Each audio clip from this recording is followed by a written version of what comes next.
Assalamualaikum warahmatullahi wabarakatuh. Halo teman-teman, kembali lagi ke channel YouTube aku, Novanita Sari.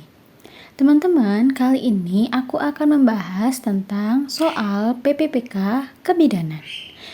Oke, sebelumnya buat teman-teman yang belum bergabung di grup Ukom Kebidanan, jangan lupa bergabung di grup tersebut, karena di grup tersebut aku akan share soal-soal maupun pembahasan tentang Hukum Kebidanan, SKB Bidan, maupun PPPK Bidan.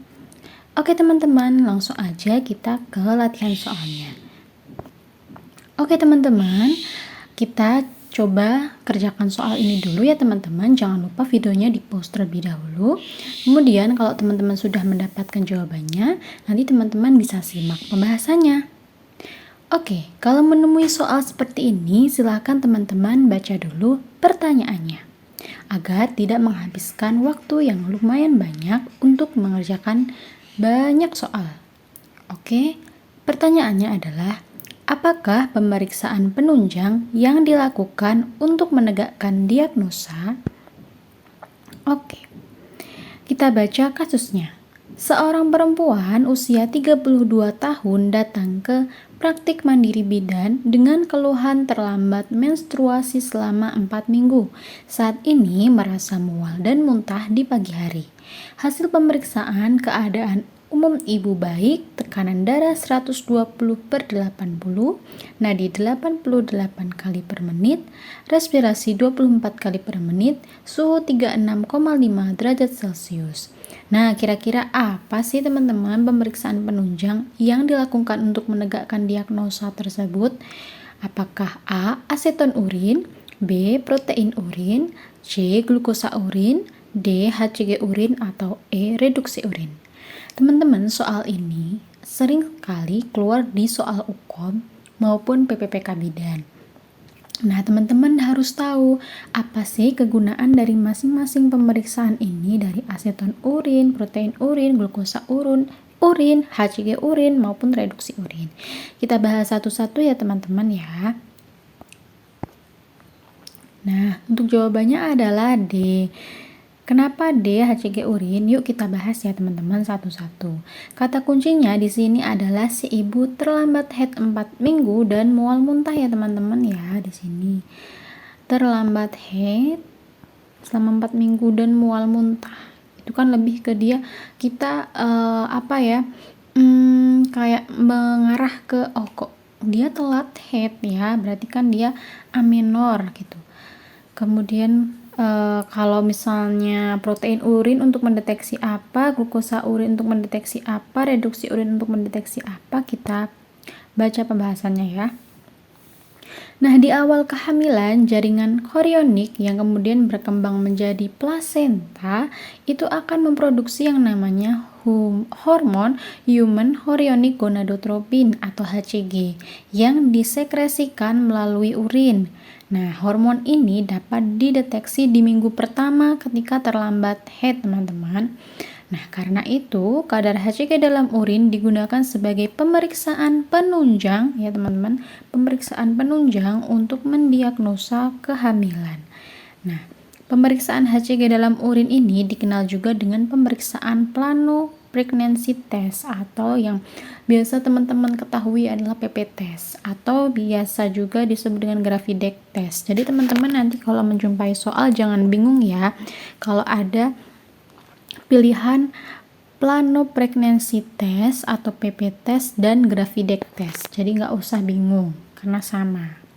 Nah, kemudian kita perlu tahu juga pemeriksaan aseton urin itu digunakan untuk mendiagnosis adanya hiperemesis gravidarum, karena salah satu indikasi dia terjadi hiperemesis gravidarum adalah adanya aseton ya, aseton pada urinnya. Kemudian pemeriksaan protein urin digunakan untuk mendiagnosis preeklamsia ya, pasti tahu teman-teman. Kemudian pemeriksaan reduksi urin atau pemeriksaan glukosa urin digunakan untuk mendiagnosis diabetes gestasional ya teman-teman, jangan sampai bingung. Tadi HCG urin mendeteksi kehamilan, aseton urin hiperemesis gravidarum, protein urin preeklamsi, reduksi urin diabetes gestasional. Tapi teman-teman juga perlu menggali lebih jauh lagi ya tentang soal-soal seperti ini, karena terkadang misalnya kasus hamil anggur itu kan juga HCG-nya juga tinggi, teman-teman harus jeli-jeli ya pokoknya. Oke, jadi gampang banget ya teman-teman, untuk jawaban dari soal nomor 1 ini adalah D. Oke, kita lanjut ke soal selanjutnya. Soal yang kedua, kita baca dulu pertanyaannya. Pertanyaannya adalah, apa penyebab keluhan yang dialami perempuan tersebut? Soalnya adalah, seorang perempuan, dia berusia 25 tahun, hamil anak pertama dengan usia kehamilan 23 minggu, datang ke puskesmas, mengeluh wajahnya terdapat bercak-bercak coklat. Nah, kira-kira apa sih penyebab dari keluhan yang dialami perempuan tersebut? A. Peningkatan hormon estrogen. B. Peningkatan hormon progesteron. C. Peningkatan hormon penstimulasi melanosit. D. Peningkatan laju filtrasi glomerulus atau LFG. Atau E. Penurunan hormon estrogen. Nah, soal-soal ini juga sering banget keluar teman-teman, dan sering menjebak. Misalnya ibu di kehamilannya mengalami ini loh teman-teman, stretch mark. Ini kenapa? Terus dia sering mual muntah. Pokoknya tentang hormon-hormon itu sering keluar, jadi teman-teman harus bisa membedakan. Aku pernah membuat video tentang bagaimana sih cara membedakan apakah peningkatan hormon estrogen, apakah penurunan hormon estrogen, apakah peningkatan hormon progesteron. Nah, teman-teman silahkan di scroll ya ke bawah video-videoku. Nah, kita fokus ke soal nomor 2. Nah, kita cari tahu nih, apa sih penyebab dari si ibu ini wajahnya terdapat bercak-bercak coklat. Yuk kita bahas bareng-bareng. Nah, jawabannya adalah C teman-teman, peningkatan hormon penstimulasi melanosit.